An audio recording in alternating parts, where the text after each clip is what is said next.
Bismillahirrahmanirrahim. Alhamdulillahi rabbil alamin. Wassalatu wassalamu ala asyrafil anbiya'i wal mursalin Sayyidina Muhammadin wa ala alihi wa sahbihi ajma'in. Alhamdulillah, pada dirahmati Allah Subhanahu wa taala. InsyaAllah pada malam yang bahagia ini kita meneruskan dengan pengajian kitab Fathul Qarib, yang mana kita masih berada dalam fasal yang berkenaan dengan jinayat, ya.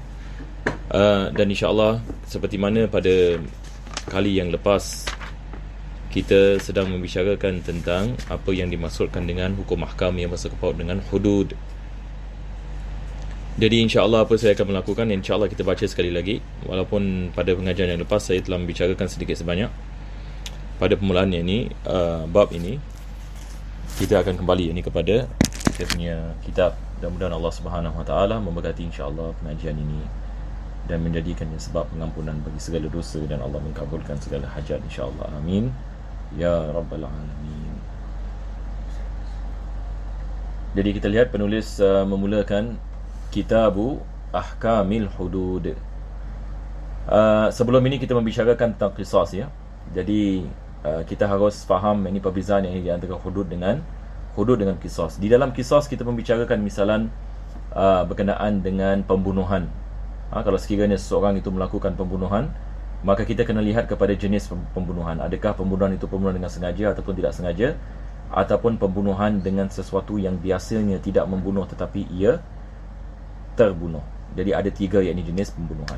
Maka qisas ini dikenakan atas pembunuhan dengan sengaja. Jadi maksud daripada qisas adalah kita melaksanakan hukuman seperti apa yang dilaksanakan kepada si mati.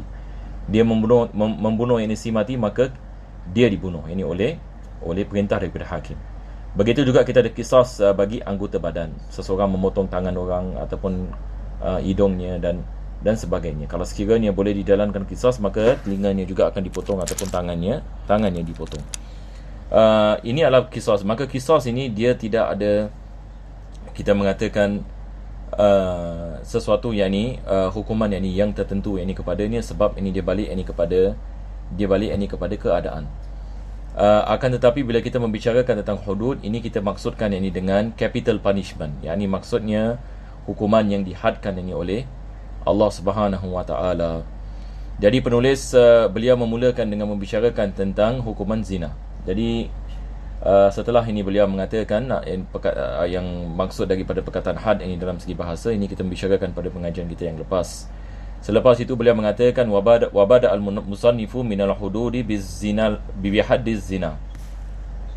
Ini yang beliau mengatakan, penulis ini memulakan bab ini dengan membicarakan tentang had zina, hukuman bagi melakukan zina. Jadi insya-Allah ini sekali lagi kita murajaah, ya, tidak ada masalah. Kita hidup dalam zaman na'udzubillah min zalik, penzinaan ini maha rajalela, bukan saja berleluasa tetapi ia maha rajalela,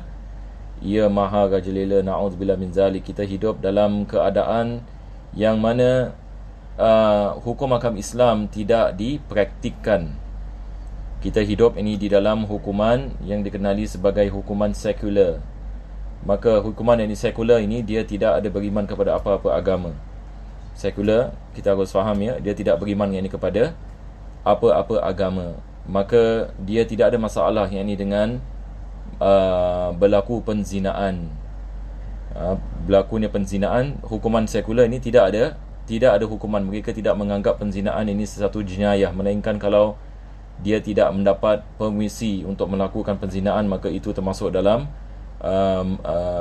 memperkosa. Tetapi kalau sekiranya ada kita mengatakan keizinan daripada lelaki dengan wanita, maka mereka boleh melakukan zina, dan ini kita lihat masalah yang sangat besar sekali. Jadi kita hidup dalam keadaan yang mana zina ini bermaharajalela. Satu orang kalau tidak ada iman, tidak ada ketakwaan kepada Allah Subhanahu Wa Taala, dibukakan dibaginya pintu-pintu maksiat. Sehari ini kita di Singapura ke di mana orang kalau nak melakukan maksiat, pintunya terbuka. Yang akan menyelamat kita adalah ketakwaan kepada Allah Subhanahu Wa Taala. Kita lihat misalan ada tempat-tempat yang mendapat lisen untuk melakukan zina, tempat-tempat prostitution. tempat-tempat ini pelacuran yang ini banyak sekali. Begitu juga dengan tempat-tempat yang mana orang melakukan maksiat. Tak perlu yang ini saya nak pandang lebar dalam perkara seperti ini.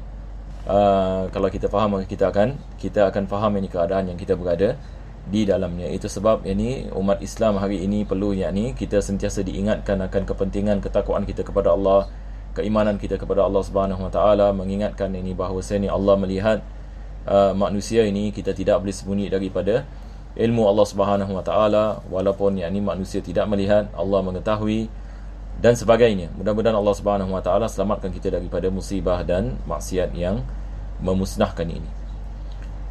Maka penulis mengatakan orang yang melakukan zina ini ada dua jenis manusia, ataupun dua jenis ini kategori manusia yang melakukan penzinaan. Yang pertama sekali adalah muhsan, yang kedua adalah ghairu muhsan. Jadi di sini kita ada perkataan muhsan. Muhsan ini dalam bahasa Arab ini dia adalah sesuatu yang dijagai. Yani apabila kita melakukan pernikahan, kita dijagai daripada melakukan maksiat. Sepatutnya begitu. Yani kita ada sumber yang halal untuk kita melepaskan ini syahwat. Jadi ibaratnya adalah kita mengatakan dia muhsan, yakni dia dijaga disebabkan dia ada isteri. Maka dia dijaga daripada terjebak daripada melakukan maksiat. Manakala ghairu muhsan ini adalah yakni seseorang yang belum mendapat status ini seperti itu. Tetapi di dalam segi definisi beliau mengatakan al-muhsan, beliau mengatakan wasayati qariban annahu al-baligh aqil hur alladhi ghayyaba hashafatahu aw qadraha min maqtu'iha biqubulin fi nikahin sahih. Ini adalah definisi bagi muhsan. Kita lihat ini sekali lagi apakah yang dimaksudkan dengan definisi ini. Jadi kita ada beberapa yang disyarat dalam definisi ini. Pertama sekali dia mesti baligh. Jadi budak yang belum baligh bukan muhsan. Yang kedua dia mesti berakal, orang gila bukan muhsan. Yang ketiga dia mesti merdeka, berbeza dengan hamba. Yang keempat ghayyaba hashafatahu, yakni maksudnya dia memasukkan zakarnya kadar kepala zakar, hashafah. Ataupun kalau dia tidak ada kepala zakar, kadarnya dia memasukkan di mana biqubulin, dia memasukkannya di dalam faraj. Kubul ini yang dimasukkan di sini adalah faraj, yakni wanita, fi nikahin sahih, dan ia berlaku di dalam nikah yang sah. Yakni sebagai misal, satu orang ini melakukan pernikahan yang sah, maka dia melakukan persetubuhan dan minimum kadar hasyafahnya telah masuk ke dalam faraj, ini isterinya, maka orang ini statusnya adalah muhsan. Itu saja. Jadi kalau dia sudah melakukan sedemikian, maka dia adalah muhsan. Jadi apa bezanya? Bezanya adalah kalau na'udzubillah min zalik, orang ini melakukan penzinaan, maka ini yang penulis mengatakan hadduhu rajmu bihijaratin mu'tadilah. Dia hukumannya adalah dia direjam sampai mati. Direjam ini sampai mati bihijaratin mu'tadilah, dengan batu yang mu'tadilah. Yang dimaksudkan di sini adalah tidak terlalu besar dan tidak terlalu kecil. Ini yang beliau syarahkan selepas itu, la bihasa saghiratin wala bisakhrin. Yakni dia tidak menggunakan batu, yakni hasa ni adalah batu seperti pebble kecil, dan dia juga tidak digunakan yakni batu yang terlalu besar seperti boulders, yakni sakhr. Jadi dia adalah batu yang sederhana, dicampakkan yakni kepada orang yang melakukan perzinaan itu, direjam yakni sehingga mati. Jadi biasa apa dilakukan adalah diletakkannya di bawah tanah dan kepalanya yakni di atas yakni bumi, dan dia direjam, ditutupkan kepalanya dan direjam yakni sehingga mati. Ini adalah kita mengatakan hukuman yakni bagi orang yakni yang melakukan penzinaan dan dia adalah seorang muhsan. Dia adalah seorang yakni muhsan. Seterusnya penulis mengatakan wa ghairul muhsan, manakala orang yang bukan muhsan, min rajulin aw imra'atin hadduhu mi'atu jaldah. Kalau dia bukan muhsan, ini maksudnya dia belum lagi melakukan apa jenis pernikahan yang sah. Kenapa penulis mengatakan pernikahan yang sah? Berbeza kalau sekiranya pernikahan tidak sah. Pernikahan yang ini tidak sah. Kalau sekiranya pernikahan yang ini tidak sah, dia bukan yang ini dikirakan sebagai muhsan. Jadi kalau dia bukan muhsan, min rajulin aw imra'atin, kalau dia melakukan penzinaan, hadduhu mi'atu jaldah, maka hadnya adalah 100 sebatan. Ini yang seperti mana Allah mengatakan dalam Al-Quranul Karim, az-zaniyatu waz-zani fajlidu kulla wahid minhuma mi'ata jaldah. Maka dia dikenakan 100 sebatan. Sumiyat bidzalika litisaliha bil jildi. Jalda, perkataan jalda ini dia dikenali sebagai jalda sebab ini dia ada ikatan dengan jald, iaitu kulit ataupun jild. Wa taribu amin ila masafatil qasr, maka dia diletakkan yakni di tempat yang jauh. Masafah qasr ini sikit lebih kurang 68 km, 90 km. Zaman sekarang ini apa sebagian ulama kita mengatakan dia diletakkan yakni di dalam jail selama yakni 1 tahun, ya, dan jail tersebut ini jauh ini daripada tempat ini tinggalnya. Bi ra'yil imam, dia lihat ini kepada apa yang disebutkan oleh hakim ataupun imam. Wa tuhsabu muddatul 'am min awwali safariz zani la min wusulihi makana tarib. Jadi bila mula 1 tahun ini mula apabila perjalanan safar itu bermula. Sebab zaman dahulu kita lihat kalau nak pergi 90 km ini dia memakan wallahu alam ini mungkin beberapa hari, ya. Jadi beberapa hari itu tidak dikira. Sebab beberapa hari itu tetap dikira. Dia dimula apabila dia keluar, dia mula yakni keluar yakni safar. Jadi 1 tahun yang bermula daripada hari dia keluar, bukan yakni hari dia sampai kepada tempat yang dia dicampak. Wal aula an yakuna ba'dal jildi, dan lebih afdal ini penulis ini mengatakan yakni melepaskannya kepada masafatul qasr ini dia dilakukan selepas dia disebat. Selepas yakni dia disebat. Kenapa yakni dilakukan sedemikian? Mudah-mudahan dia bertaubat kepada Allah SWT. Selagi mana yakni dia berada di tempat negerinya, mungkin yakni dia akan melakukan yakni perkara ini lagi. Tapi keadaan kita yakni sangat yakni berbeza, ya, sekarang ini.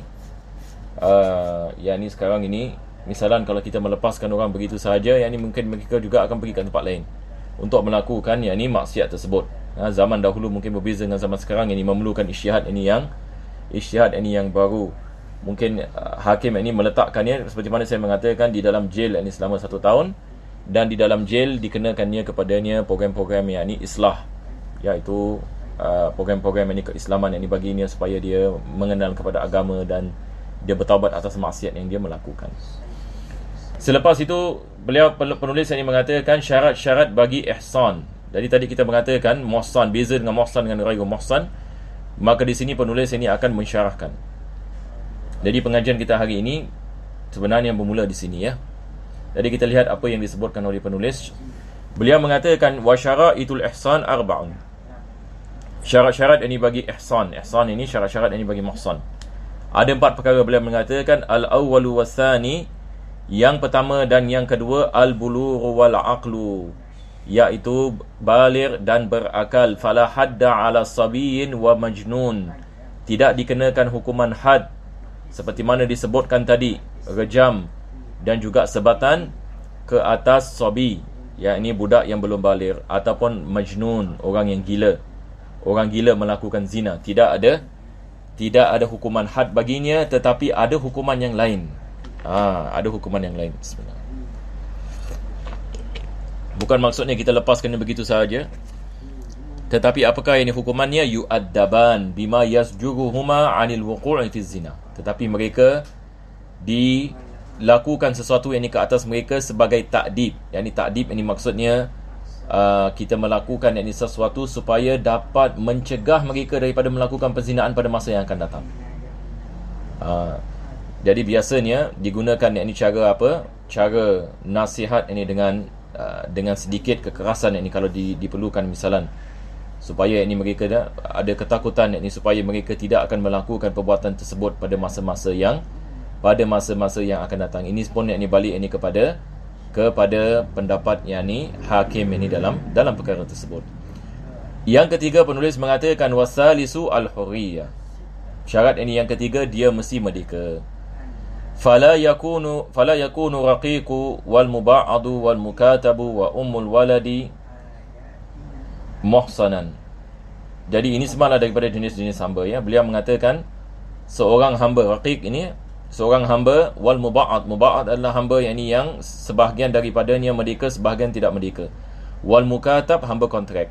Wal ummul walad, yakni tuannya melakukan persetubuhan dengannya, maka dia mengandung, maka ini adalah ummul walad. Maka mereka tidak dikirakan sebagai muhsan kalau walaupun yakni mereka melakukan pernikahan yang sah. Nampak tak? Jadi ini adalah pengecualian. Jadi bagi hamba yakni mereka bukan muhsan walaupun mereka telah melakukan pernikahan yang sah. Ini yang penulis mengatakan, in wati'a kullun minhum fi nikahin sahih, maka mereka tidak dikirakan yakni sebagai muhsan. Apa sebabnya? Sebab ini mereka adalah hamba. Jadi muhsan ini hanya orang yang merdeka. Yang keempat, beliau mengatakan warabi'u wujudul wat'i min muslimin aw dhimmiyin fi nikahin sahih. Berlakunya persetubuhan daripada seorang muslim ataupun seorang zimmi. Zimmi apa yang dimaksudnya? Yakni kafir zimmi. Kafir zimmi. Yakni kafir zimmi adalah seorang yang bukan Islam, yang tinggal di dalam negeri Islam, yang tinggal di dalam negeri Islam, yang membayar jizyah. Maka wajib ini atas kerajaan Muslim untuk menjaganya. Maka dia juga telah setuju untuk dijalankan hukuman Islam ke atas hukuman Islam ke atasnya. Itu sebab ini kita lihat di sini penulis dia menyebut begitu juga dengan yakni kafir yakni zimmi. Dari kafir zimmi ini, dia apabila dia setuju untuk tinggal dalam negeri Islam, yakni maksudnya dia setuju dengan hukuman dia setuju dengan hukuman hukuman Islam. Selepas itu penulis beliau mengatakan fi nikahin sahih, yakni berlaku persetubuhan dengan nikah yang sah. Wa fi ba'din nusakh wa fi nikahin sahih, dalam manuskrip yang lain dia ada sedikit perbezaan, ada alif lam pada perkataan nikah dengan as-sahih. Maka tidak ada beza dalam segi makna yakni maksudnya mereka telah melakukan persetubuhan dengan dengan apa kita mengatakan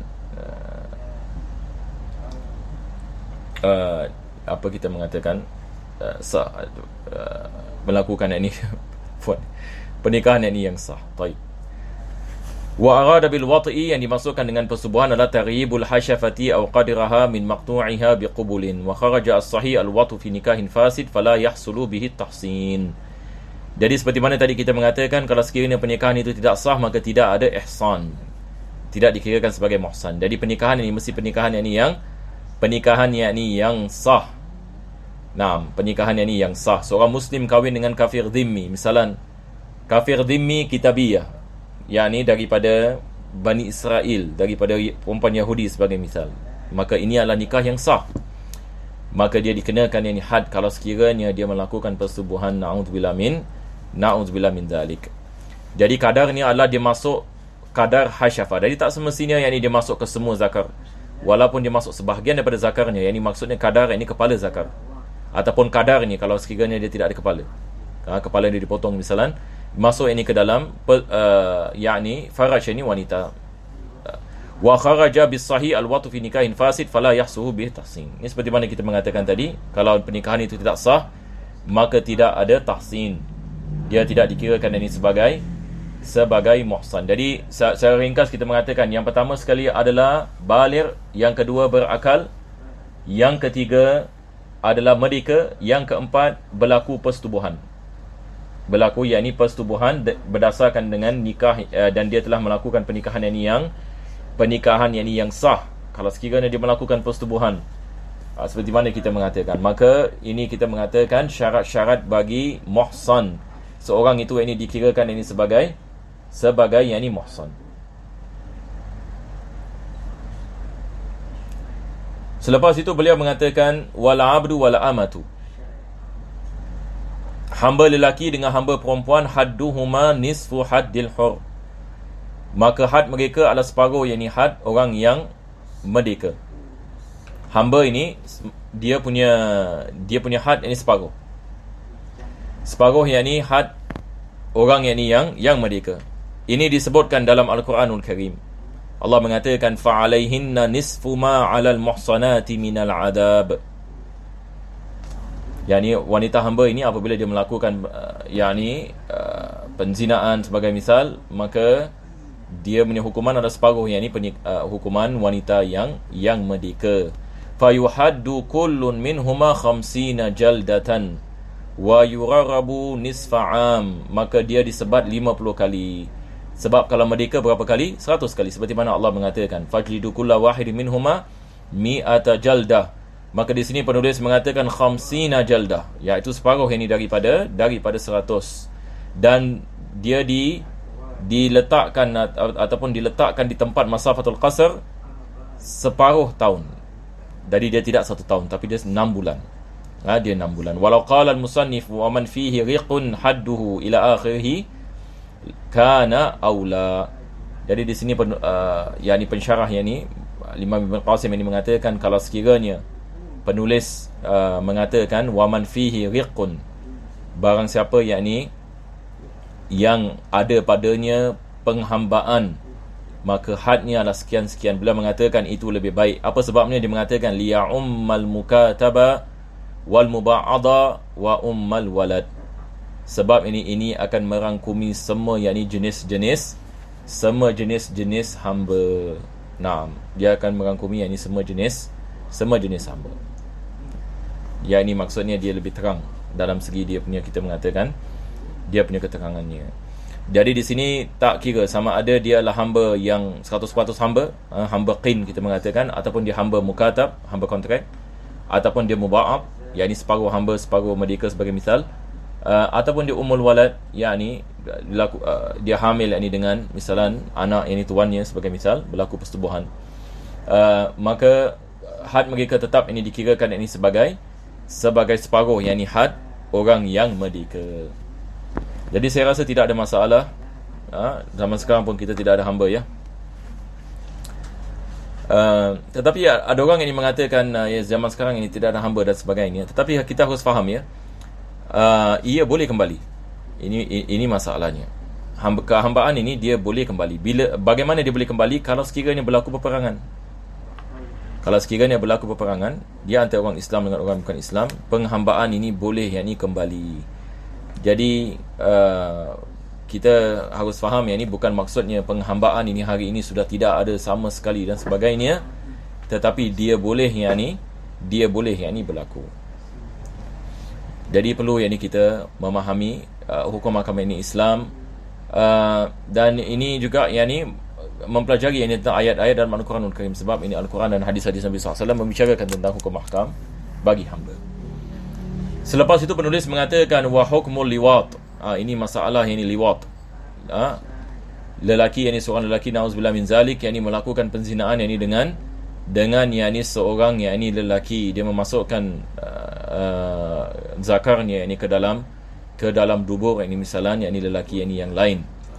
Jadi apa hukumnya? Beliau mengatakan wa hukmul liwat wa ityanil bahaim, begitu juga melakukan persetubuhan dengan binatang. Dan ini juga berlaku zaman yang kita tinggal hari ini, semua ini yang wujud. Liwat ini bukan saja wujud, kita mengatakan sekarang sudah banyak berlaku, na'udzubillah min zalik. Di mana satu dunia sekarang ada masalah menghadapi fahaman LGBT sekarang. Mudah-mudahan Allah SWT selamatkan kita dan anak-anak kita daripada musibah ini.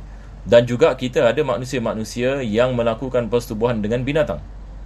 Dan ini adalah perkara yang sudah berlaku, dan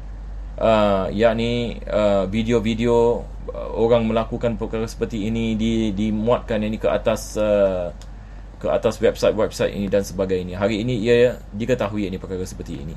Kalau zaman dahulu mungkin orang menyangkakan ini adalah perkara yang agak mustahil, seorang manusia nak melakukan persetubuhan dengan binatang. Akan tetapi sekarang ia sudah berlaku. Kahukmiz zina. Jadi hukumannya sama seperti hukuman zina, hukuman liwat dan mendatangi binatang-binatang. Hukumnya sama seperti melakukan zina. Wa man lata bi syakhsin bi an wati'ahu fi duburihi hudda 'ala al-madhhab.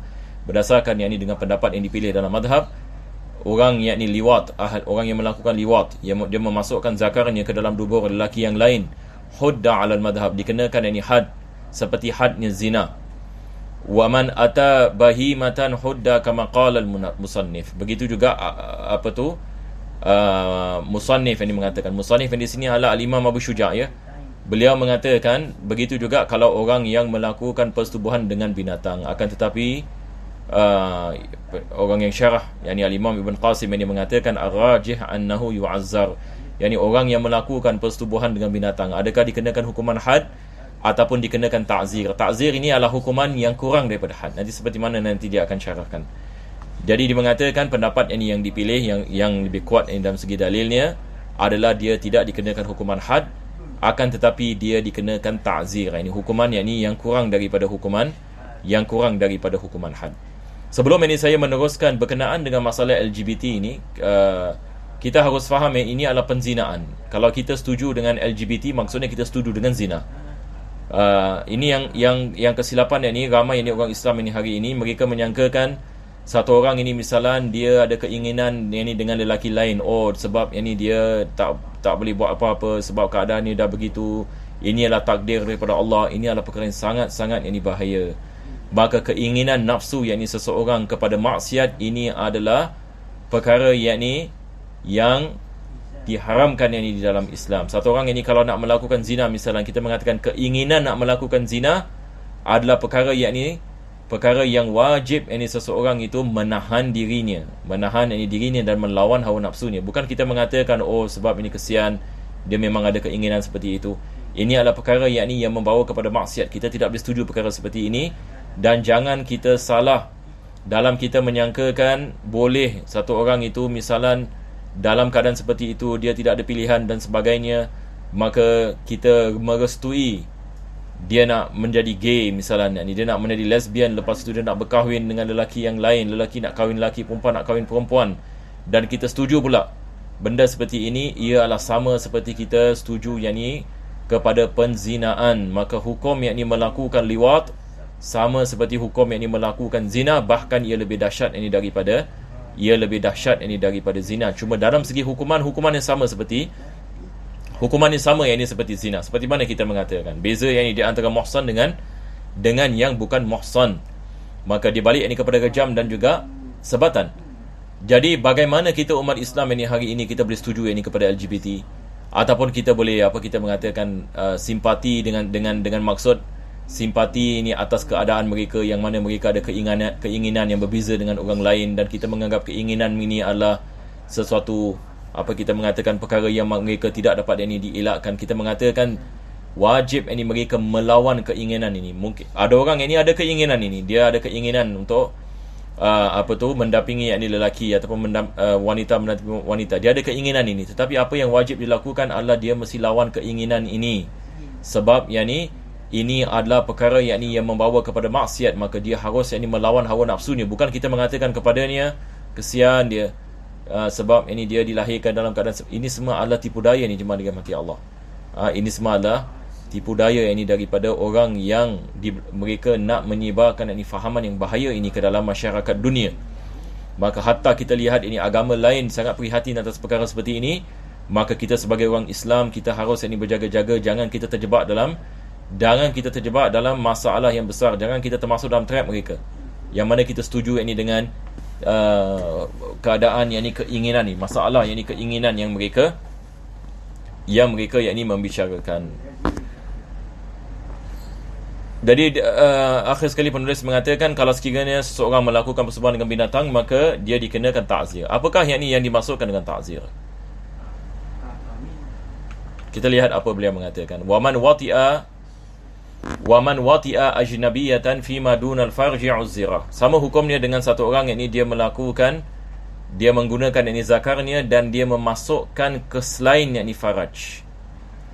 Ke selain faraj, sebagai misal dia memasukkan ke lubang telinga. Sebagai misal dia masukkan kepada lubang telinga selain daripada faraj. Maka ini dikenakan ta'zir. Ini dikenakan ta'zir. Selepas itu penulis dia menerangkan apa ta'zir. Jadi tadi kita mengatakan barang siapa yang melakukan persetubuhan dengan binatang dikenakan ta'zir. barang siapa yang memasukkan zakarannya kepada selain faraj.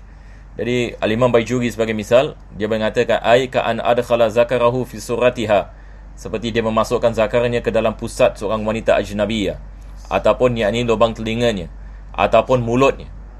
Dia melakukan oral sex, ini sebagai misal. Adakah dia dikenakan had? Dia tidak dikenakan had. Apa sebabnya? Sebabnya adalah dia tidak memasukkan ini ke dalam ini kemaluan. Maka ini tidak dikenakan had, tetapi dia dikenakan ta'zir. Dan beliau syarahkan ta'zir yang dimaksudkan adalah wala yablurul imamu bi ta'zir adnal hudud. Yang dimaksudkan dengan ta'zir adalah hukuman yang kurang daripada had. Hukuman yang kurang, dia mesti kurang daripada had.